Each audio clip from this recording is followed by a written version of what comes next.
Shifting focus, Britain's top military commander has dropped a bombshell admission. Head of the armed forces, Richard Knighton, has told Parliament that the UK is not ready for war, not even close, and behind the scenes, the military faces a staggering $35 billion shortage that could cripple the country's defense for years.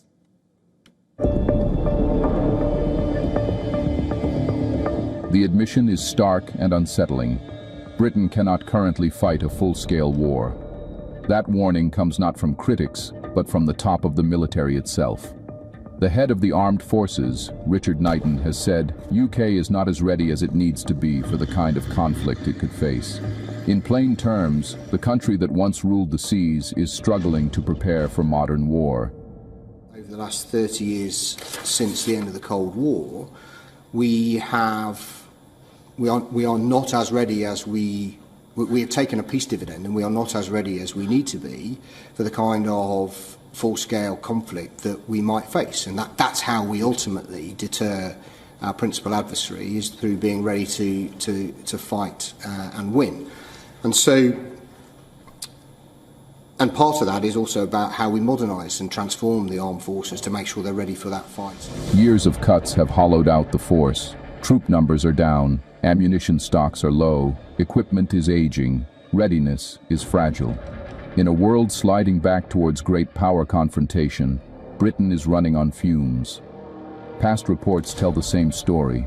Parliamentary committees have repeatedly warned that the UK would run out of key munitions within days of a high-intensity conflict. Defense chiefs have admitted the military is at its smallest size since the Napoleonic Wars. Warships sit idle for lack of crews. Jets wait on the ground for spare parts. Yet the threats are rising fast. Russia's war in Ukraine has reshaped Europe's security.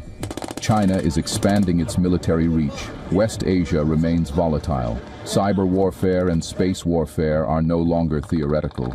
They are raging in real time. The modern battlefield is unforgiving. Wars are decided by logistics, stockpiles, and speed. Ukraine has shown how quickly ammunition disappears. Britain, officials admit, would struggle to sustain even a short, intense fight. This is not about panic. It is about reality. The UK still has elite forces, nuclear deterrence, and global alliances, but the troop strength matters. Weapon stockpiles matters. Preparation matters. London's warning is a signal flare. Either Britain rebuilds its ability to fight and deter, or it risks discovering its weakness the hard way. History shows that admitting unpreparedness is dangerous, but ignoring it is worse. Europe preaches morality to India to boycott Russian oil.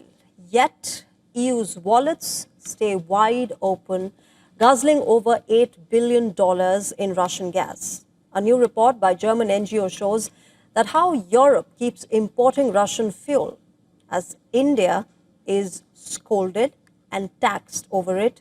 Russian gas keeps flowing towards the West. Remember, this has been the kind of double standards and Western hypocrisy that this part of the world has been calling out as far as the Russia-Ukraine war is concerned. India has been called out, it has been penalized, and it has been taxed as well. Additional tariffs have been slapped on India by United States of America, and the European Union leaders have been pressing India to curb Russian oil. But clearly, their wallets are earning from Russian gas.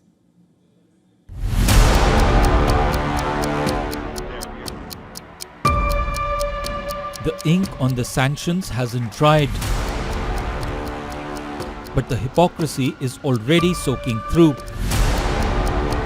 A bombshell report from a German NGO has exposed the European Union's dirty secret. A staggering $8 billion payout for Russian liquefied natural gas. From the frozen wastes of the Yamal Peninsula, the gas flows south, heating European homes while Russian missiles strike Ukrainian soil. The West has been trying to push India and China to stop using Russian oil and gas, saying that the revenue fills Moscow's war chest. The West has been wagging fingers at New Delhi for purchasing discounted Russian crude. The United States has imposed stiff tariffs on New Delhi, demanding India sacrifice its economic stability for a European conflict. German non-profit environmental World has collected data to show that France is the largest importer of Russian LNG from Yamal, accounting for nearly 42% of all imports. Another 4.2 million tons of LNG were delivered to Belgium. As of October 2025, Russia accounted for 12% of EU gas imports, down from 45% before its 2022 invasion of Ukraine.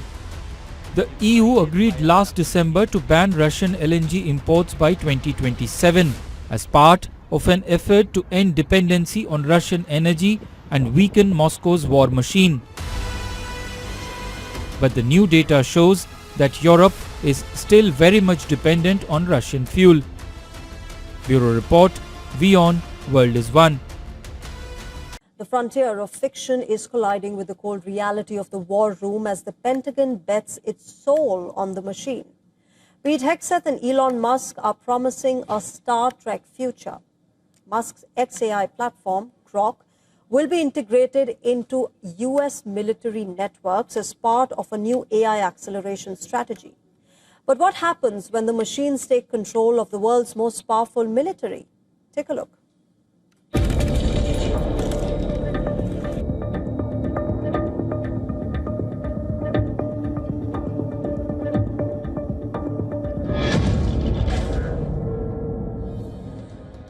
America is building the military of the future.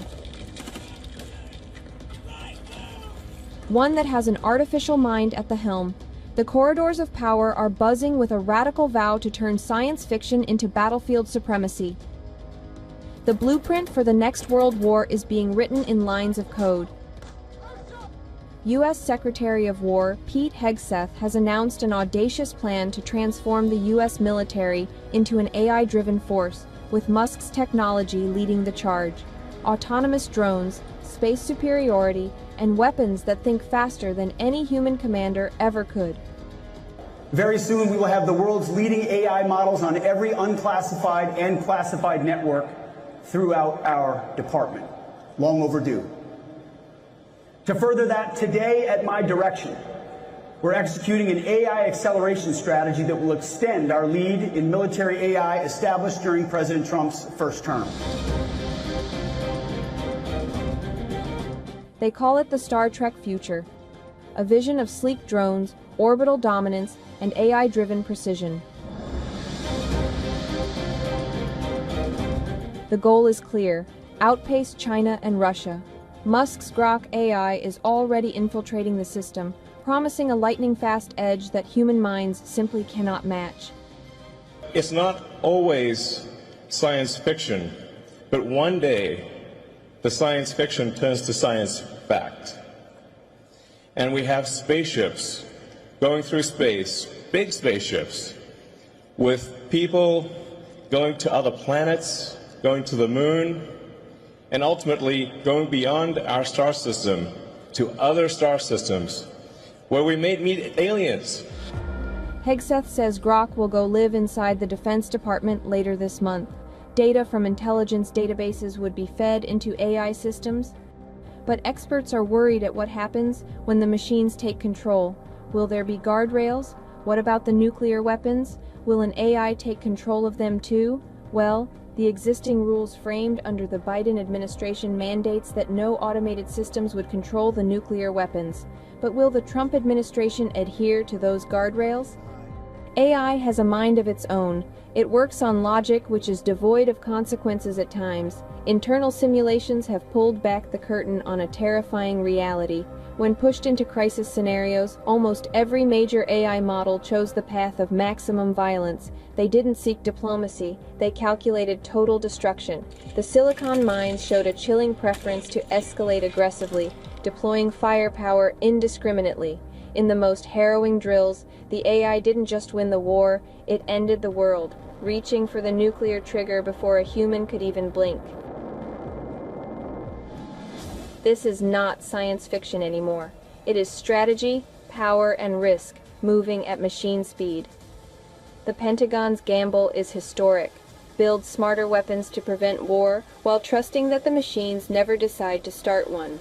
Because once AI controls the battlefield, there may be no pause button. Bureau Report WION World is won.